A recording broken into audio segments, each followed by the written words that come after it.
Oh my gosh. I'm at the age where if I found out that a woman has given birth, I feel like I need to be bowing at their feet. I look at them the same way I look at war veterans because they have been through some stuff. Another word was coming out. Oh, no, I'm smarter than that. But I mean, I'm at the age where my friends are starting to procreate voluntarily. And from what I hear, the whole giving birth thing, not super fun. Actually, pretty spooky. Pretty spooky things happen in that hospital. And I was going through TikTok the other day, and I saw this woman put it into words perfectly of how I feel when I witness somebody say that they've given birth. This is from Wonderland Elizabeth. My favorite thing to tell a lady who just gave birth is I'm glad you're alive because you very much so could have died. Men always look at me crazy when I say that, but y'all have to realize I don't think that they do. When you go up into that hospital, it is very much so like a game of chance coming back out. Also busy worried about the vagina and isn't going to stretch back the way you want it. Is that lady going to be able to walk out of that hospital?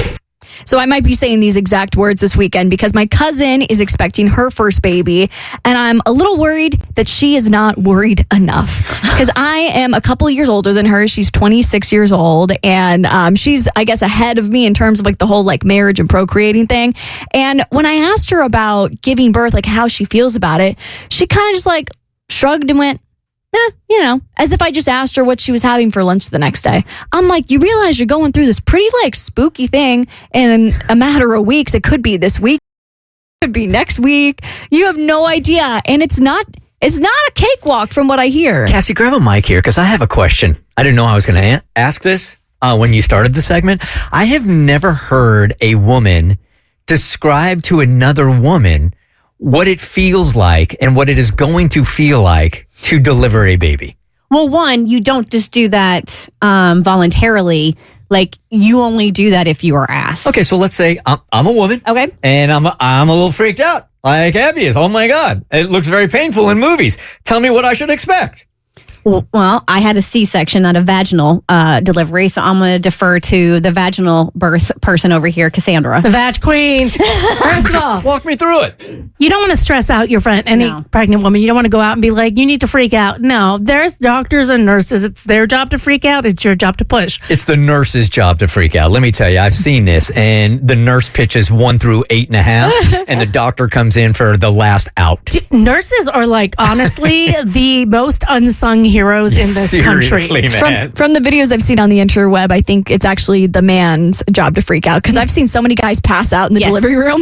And to be fair, like, and the nurses, and when we say the nurses and the doctors, cool as cucumbers. Mm-hmm. They don't freak out. Like, there could be some serious S going down in that delivery room. Everything can be going to, like, you know what, in a handbasket, and they're over there taking care of business, baby, making sure baby's going to be fine and mama's going to be fine. Dude, it's just, when my daughter was born, she got stuck. It's like her shoulder got stuck, and it's a pretty big deal, and it is something where both baby and mom can die.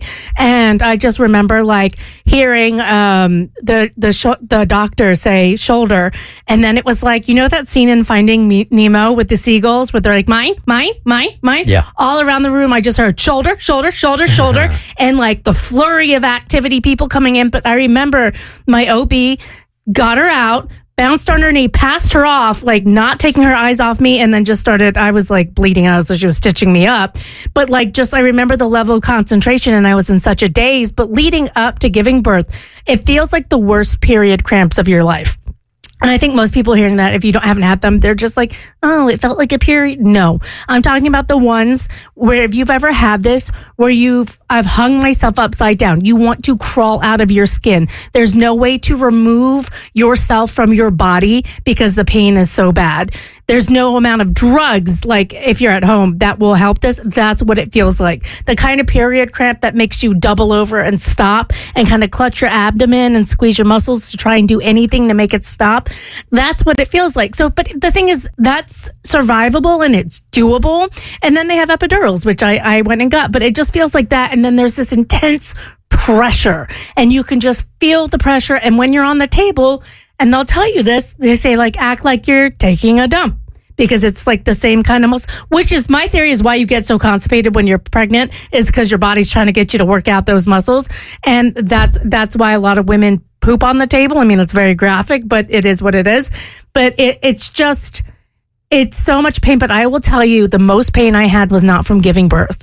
The most pain I had... Conception. Conception, yes. Yeah. It was very painful.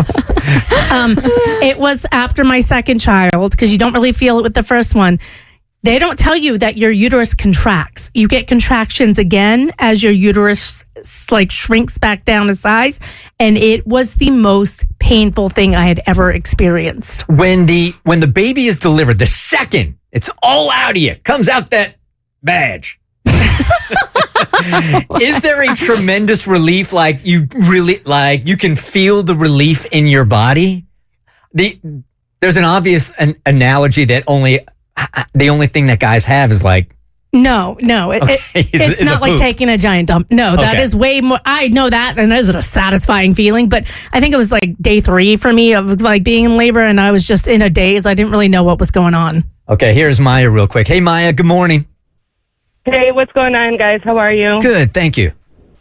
Good. Okay, so the reason I'm calling is because I do have a different perspective, and I think that we women need to hear a different perspective more often because we just don't know.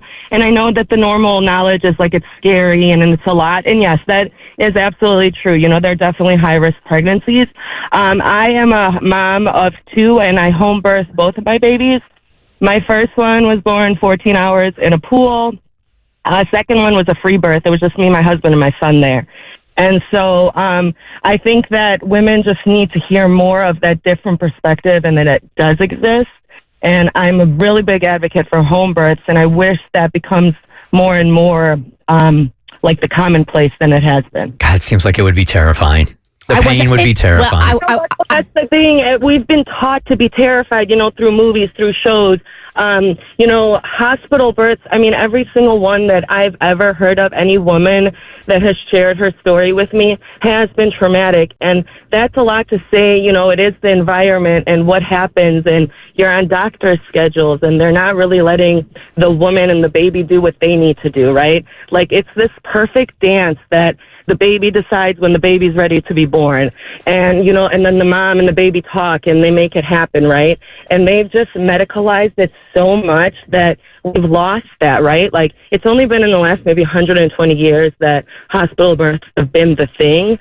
And yes, there is always a chance of life and death. I mean, think about it. You're bringing life into the world. But I think we do need to change the story more. I appreciate your perspective quite a bit. If it was me and I was a woman, I would start taking that epidural 3 weeks early. I opted not to go with the at-home C-section. I decided to do that at the hospital. That was a really great family decision. I think so. The Bert Show.